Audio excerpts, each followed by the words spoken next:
ಶುಭೋದಯ. ಶೃಂಗೇರಿ ಸುದ್ದಿಗೆ ಸ್ವಾಗತ. ಓದುತ್ತಿರುವವರು ಮಂಗಳಗೌರಿ ಎನ್ ಮೈಸೂರು.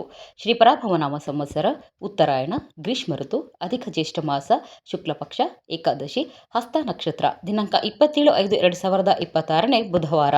ಮುಖ್ಯಾಂಶಗಳು. ಕಾರ್ಮಿಕ ಮಿತ್ರ ಬಳಗದಿಂದ ಕಾರ್ಮಿಕ ದಿನಾಚರಣೆ. ಸುದ್ದಿಯ ವಿವರ.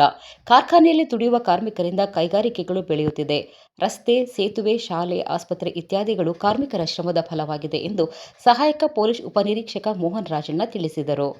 ಕನ್ನಡ ಭವನದಲ್ಲಿ ಸೋಮವಾರ ಕಾರ್ಮಿಕ ಮಿತ್ರ ಬಳಗದಿಂದ ಕನ್ನಡ ಭವನದಲ್ಲಿ ಆಯೋಜಿಸಿದ್ದ ಕಾರ್ಮಿಕ ದಿನಾಚರಣೆ ಹಾಗೂ ಆಂಬ್ಯುಲೆನ್ಸ್ ವಾಹನ ಚಾಲಕರಿಗೆ ಹಾಗೂ ಕಟ್ಟಡ ಕಾರ್ಮಿಕರಿಗೆ ಗೌರವ ಸಮರ್ಪಣಾ ಕಾರ್ಯಕ್ರಮದಲ್ಲಿ ಮಾತನಾಡಿದರು. ಅಭಿವೃದ್ಧಿಗೆ ಶ್ರಮವೇ ಮೂಲಾಧಾರ. ರೈತನು ಹೊಲದಲ್ಲಿ ದುಡಿದಾಗ ಅನ್ನ ಸಿಗುತ್ತದೆ. ಕಾರ್ಮಿಕನು ಕಟ್ಟಡ ನಿರ್ಮಿಸಿದಾಗ ಮನೆಗಳು ನಿರ್ಮಾಣವಾಗುತ್ತದೆ. ಶ್ರಮಜೀವಿಗಳು ಸಮಾಜದ ಅವಿಭಾಜ್ಯ ಅಂಗ. ಅವರನ್ನು ಗೌರವದಿಂದ ನಾವು ಕಾಣಬೇಕು. ಅತಿ ದುಡಿಮೆ ವೇತನ ಕಡಿಮೆಯಲ್ಲಿ ಕಾರ್ಮಿಕರು ಈಗಲೂ ದುಡಿಯುತ್ತಿದ್ದಾರೆ. ಅವರ ಸುರಕ್ಷತೆಗಾಗಿ ಸರ್ಕಾರ ಮತ್ತು ಸಮಾಜ ಅವರ ಹಕ್ಕುಗಳಿಗೆ ಒತ್ತು ನೀಡುವ ಕೆಲಸಕ್ಕೆ ಮುಂದಾಗಬೇಕು. ಸಮಾನ ವೇತನ, ಆರೋಗ್ಯ ಸುರಕ್ಷತೆ, ಮಕ್ಕಳ ವಿದ್ಯಾಭ್ಯಾಸಕ್ಕೆ ಸಹಕಾರ ನೀಡುವ ಜೊತೆಗೆ ಎಲ್ಲರೂ ಕೈಜೋಡಿಸಬೇಕು. ಕಾಯಕವೇ ಕೈಲಾಸ ಎಂದು ಬಸವಣ್ಣನವರು ಹೇಳಿದಂತೆ ಶ್ರಮಕ್ಕೆ ಗೌರವ ನೀಡುವುದು ನಮ್ಮೆಲ್ಲರ ಆದ್ಯ ಕರ್ತವ್ಯವಾಗಿರಬೇಕು ಎಂದರು.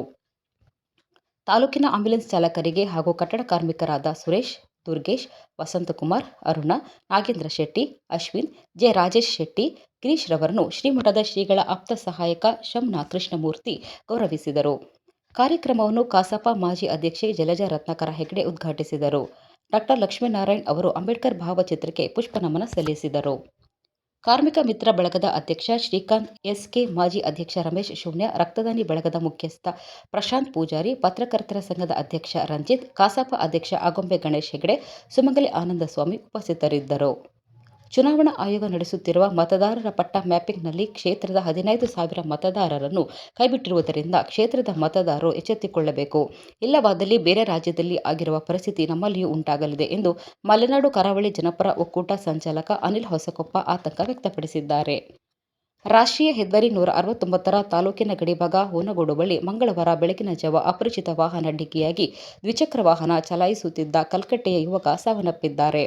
ರಫೀಕ್ ವಯಸ್ಸು 32 ಮೃತಪಟ್ಟ ವ್ಯಕ್ತಿಯಾಗಿದ್ದು, ಇವರು ಶೃಂಗೇರಿ ಕಡೆಗೆ ಬರುತ್ತಿದ್ದರು. ದುಬೈನಲ್ಲಿ ಉದ್ಯೋಗದಲ್ಲಿದ್ದ ಇವರು 1 ತಿಂಗಳ ರಜೆಗಾಗಿ ಬಂದಿದ್ದರು. ವಾಪಸ್ ತೆರಳಲು ವಿಮಾನ ಟಿಕೆಟ್ ಆಗಿದ್ದು, ವಾರದಲ್ಲಿ ವಾಪಸ್ ತೆರಳುತ್ತಿದ್ದರು. ಸ್ಥಳೀಯ ಠಾಣೆಯಲ್ಲಿ ಪ್ರಕರಣ ದಾಖಲಾಗಿದ್ದು, ವಾಹನದ ಹುಡುಕಾಟ ನಡೆಸಲಿದ್ದಾರೆ. ಪ್ರಧಾನ ಸಂಪಾದಕ ಕೆಎಲ್ ಗೋಪಾಲಕೃಷ್ಣ, ಸಹಕಾರ ಕೆವಿ ರಮೇಶ್, ತಾಂತ್ರಿಕ ಸಹಕಾರ ಮಿಥುನ್ ಗುಡ್ಡೆತೋಟ ಮತ್ತು ಸೌಮ್ಯ ವಿಜಯಕುಮಾರ್. ಜಾಹೀರಾತು ಮತ್ತು ಪ್ರತಿಕ್ರಿಯೆ ನೀಡುವವರು. ಶೃಂಗೇರಿ ಸುದ್ದಿ ಕೇಳಲು ನಿಮ್ಮ ಹೆಸರು, ವಾಟ್ಸ್ಆಪ್ ಸಂಖ್ಯೆಯನ್ನು 9448843831ಕ್ಕೆ ವಾಟ್ಸ್ಆಪ್ ಮಾಡಿ. ವಂದನೆಗಳು.